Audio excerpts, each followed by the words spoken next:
Hello दोस्तों, माता बहनों, आशा करती हूँ आप लोग अच्छे होंगे। जय माता दी। आज हम आप लोगों के लिए लेकर आए हैं धनतेरस पे सुनने जाने वाली पुरानी कथा। आशा करती हूँ आप लोग को यह कथा बहुत अच्छी लगेगी। अगर अच्छी लगे तो लाइक शेयर ज़रूर करें, कमेंट्स में अपनी प्रतिक्रियाएं ज़रूर दें और बेल आइकन ज़रूर दबाएं, जिससे आपको अगली कथाएं सबसे पहले आपके पास आ जाएंगे। तो चलिए शुरू करते हैं। एक सेठ था, एक सेठानी थी। उनके 4 बेटे थे और 4 बहू थी।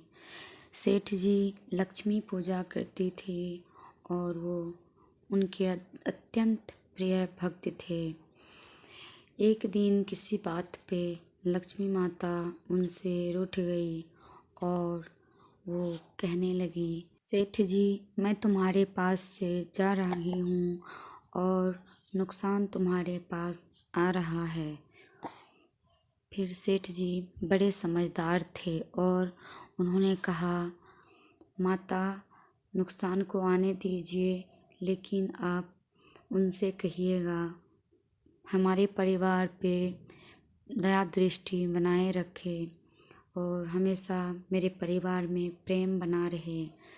तब माता लक्ष्मी ने कहा, तथास्तु। तो माता लक्ष्मी ये वर देकर वहाँ से चल दिए। फिर नुकसान आ गया। उसके बाद बहुत दिनों के बाद ऐसे ही चलते रहे। एक दिन सेठानी जी खिचड़ी बना रही थी तो उसमें नमक डाल दिए और हल्दी डाल के वो चली गई किसी काम से। तो उसकी बड़ी बहू आई तो उसने भी बिना चखे ही नमक डाल दिए और चले गए। उसके बाद तीसरी बहू आई, वो भी नमक डाल के चली गई। दूसरी आई, वो भी डाल के चली गई। फिर पहली आई, वो भी चली गई। सभी नमक डाल दिए। तो सेठ जी शाम को जब घर आया तो उसे खाना दिया गया। जब वो खाना खाने बैठे तो उसको नमक ज़्यादा लगी। फिर भी वो चुपचाप खाना खा लिया, क्योंकि उसे पता था कि नुकसान आ गया है। तब सेठ जी के खाने के बाद उसके बड़े बेटे खाने के लिए आए और वो भी खाना खाने लगे। तब जब पहला निवाला मुंह में डाला तो उसमें नमक ज़्यादा लगी।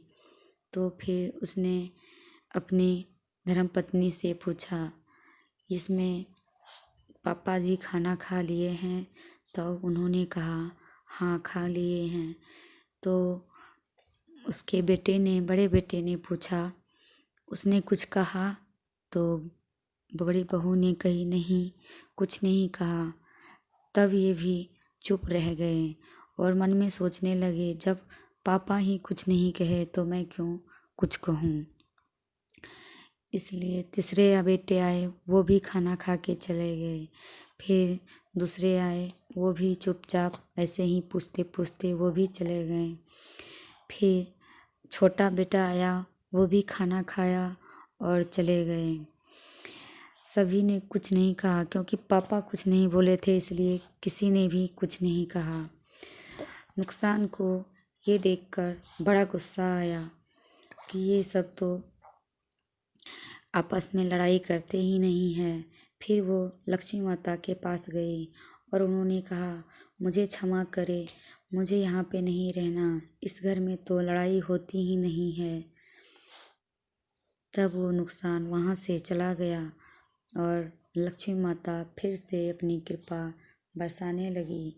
ध्यान से सुनने के लिए धन्यवाद। जय माता दी, जय माँ लक्ष्मी।